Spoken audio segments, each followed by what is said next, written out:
एक बार की बात है, नीलगढ़ नाम का एक बेहद खूबसूरत राज्य था। इस राज्य में रंग बिरंगे फूल, ऊंचे पहाड़, चमचमाती नदियां और हर तरफ खुशियां ही खुशियां थीं।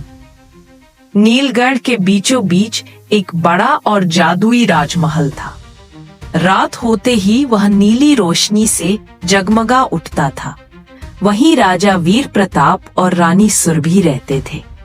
राजा वीर प्रताप दयालु और बहादुर थे, जबकि रानी सुरभि बुद्धिमान और कला में निपुण थी। दोनों अपने राज्य के लोगों से बहुत प्यार करते थे, इसलिए नीलगढ़ हमेशा खुशियों से भरा रहता था। लेकिन एक दिन अचानक आसमान काला हो गया।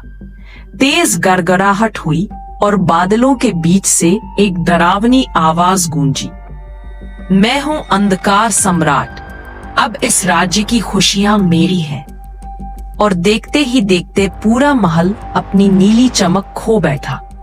फूल मुरझा गए, बच्चे डरकर रोने लगे और राज्य पर अंधेरा छा गया। राजा रानी चिंतित हो गए, लेकिन रानी ने कहा, डरने की जरूरत नहीं, हर अंधकार को हराने के लिए रोशनी होती है, हमें बस उसे ढूंढना होगा।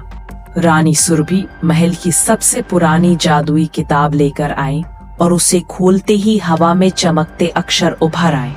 किताब में लिखा था, 7 रंगों के क्रिस्टल इकट्ठा करो, तभी रोशनी फिर लौटेगी। ये क्रिस्टल थे लाल, नीला, हरा, पीला, बैंगनी, नारंगी और सफेद। राजा तुरंत तैयार हुए और अपने जादुई उड़ते घोड़े तुरंग पर सवार होकर रानी के साथ निकल पड़े। उनके साथ 2 साथी भी थे, टिग्गू बाघ और मोंटी बंदर। सबसे पहले वे पहुंचे आगरी गुफा, जहां दोस्ताना लाल ड्रैगन रहते थे। लाल क्रिस्टल पाने के लिए उन्हें आग की चुनौती जीतनी थी। मोंटी बंदर ने हिम्मत दिखाते हुए आग के पत्थरों पर कूदकर सबका रास्ता सुरक्षित किया। ड्रैगन खुश होकर लाल क्रिस्टल दे देते हैं। इसके बाद वे समुद्र के नीचे नीले महल में पहुंचे। यहाँ एक बड़ी शार्क दुखी थी, क्योंकि छोटे मछली उसके दोस्त कहीं फंस गए थे। राजा रानी ने उसकी मदद की। शार्क खुश होकर नीला क्रिस्टल दे देता है। फिर वे बोलते पेड़ों के जादुई जंगल में पहुंचे। वहाँ एक पेड़ अपने दोस्त से नाराज था। रानी ने उनकी गलतफहमी दूर कर उन्हें दोस्त बना दिया। उनकी खुशी में हरी क्रिस्टल की रोशनी चमक उठी और हरा क्रिस्टल मिल गया। उसके बाद वे सूरज नगर पहुंचे, जहां सूरज देव की परीक्षा थी। राजा ने अपने लोगों के लिए त्याग की बात कही, जिससे सूरज देव प्रसन्न हुए और पीला क्रिस्टल जीत दिया। फिर वे बैंगनी धुंध वाली सपनों के गुफा में पहुंचे। लोग सपनों में खो गए थे। रानी ने अपनी सुरीली धुन बजाकर सबको जगाया और बैंगनी क्रिस्टल पा लिया। इसके बाद वे रंग भंवर द्वीप पहुंचे, जहां रंग हवा में घूमते थे।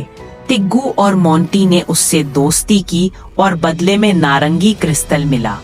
आखिर में वे पहुंचते हैं बर्फ से ढकी ऊंची चोटी पर, जहां रोशनी देवदूत सफेद क्रिस्टल लेकर उनका इंतजार कर रहा था।